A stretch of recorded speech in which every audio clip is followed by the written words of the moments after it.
هغه ناروغان چې انکونټیننس ولري، یعنی تشې میتیازې یا ډکې میتیازې نشي ټینګولی، هغه نن ستنه کوو. رین مای درېیمه نقطه، کومه چې د نوم څخه 3-4 کن ښکته په دې مخکني منځني خط باندې چې دی زیل.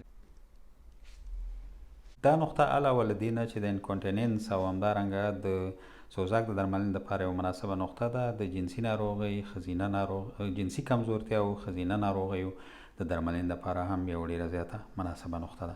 بله نقطه چې کومه ده هغه د رینمای 4مه نقطه ده، کومه چې د دې نوم څخه 3 کن ښکته قرار لري په همدې منځني خط باندې. دا نقطه چې ده علاوه له دې نه چې د انکونټیننس د درملنې لپاره او سوزک د درملنې لپاره یوه مناسبه نقطه ده، دا نقطه چې ده د ښځینه ناروغۍ، جنسي کمزورتیاو لپاره هم ډېره زیاته مناسبه نقطه ده. دا دواړه نقطې چې کومې دي په حمل کې باید ورسره ډېر احتیاط وشي، ځکه چې د زیږون اسانوي او د حمل ضایع کېدو سبب کېږي. هغه د رینمای 6مه نقطه ده، کومه چې 1.5 کن د دې نوم څخه کته په دې منځني خط باندې چې دی قرار لري. علاوه د انکونټیننس او د سوزاک د درملنې نه علاوه دا نقطه د جنسي کمزورتیا، ښځینه ناروغیو د درملنې لپاره ډېره زیاته مناسبه نقطه ده او همدارنګه په ښځو کې اورګسموس پیاوړی کوي. د حمل په وخت کې باید د دې د ستنه کولو سره ډېر زیات احتیاط وشي. د بډوډي 3مه نقطه ده، کومه چې د دې مالیولیس میډیالیس او د اخیلس ټینډن ترمنځ چې دی ځای لري.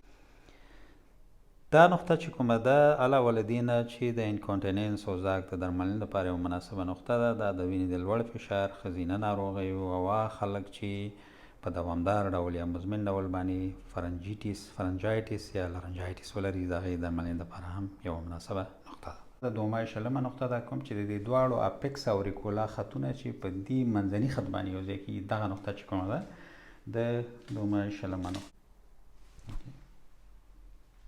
دا نقطه علاوه له دې نه چې د انکونټیننس د درملنې لپاره یوه مناسبه نقطه ده، دا د عصبي رواني ناروغۍ، اپیلیپسي او همدارنګه د نیمسیري یعنې د سر د دردونو لپاره هم یوه ډېره زیاته مناسبه نقطه ده.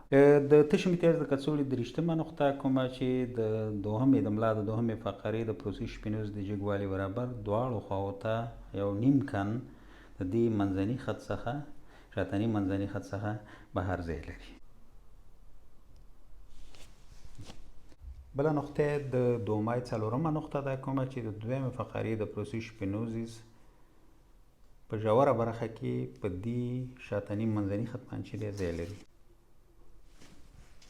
تشې میتیازو 30مه نقطه چې کومه ده، دا نقطه علاوه له دې نه چې د انکونټیننس د درملنې لپاره یوه مناسبه نقطه ده، دا نقطه چې ده د ښځینه ناروغۍ، جنسي کمزورتیا او همدارنګه د ملا د دردونو لپاره یوه ډېره زیاته د درملنې لپاره یوه مناسبه نقطه ده.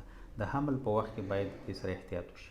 همدارنګه د 2مای 4مه نقطه چې کومه ده، دا علاوه له دې نه چې د انکونټیننس د درملنې لپاره یوه مناسبه نقطه ده، د ښځینه ناروغیو، جنسي درملنې، د جنسي کمزورتیاو د درملنې او همدارنګه د ملا د درد لپاره یوه ډېره زیاته مناسبه نقطه ده. 30مه نقطه ده، کومه چې د لومړي 2 فورامین د جګوالي برابر د دې منځني شاتني خط څخه 1.5 کن دواړو خواو ته چې دی ځای لري.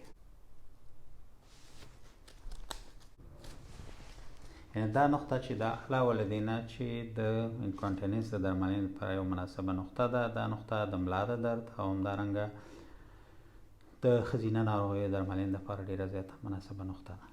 دا نقطې باید د حمل په وخت کې باید د دې د ستنه کولو سره احتیاط وشي، ځکه چې دا نقطې د حمل د ضایع کېدو سبب کېږي، یعنې زیږون اسانوي.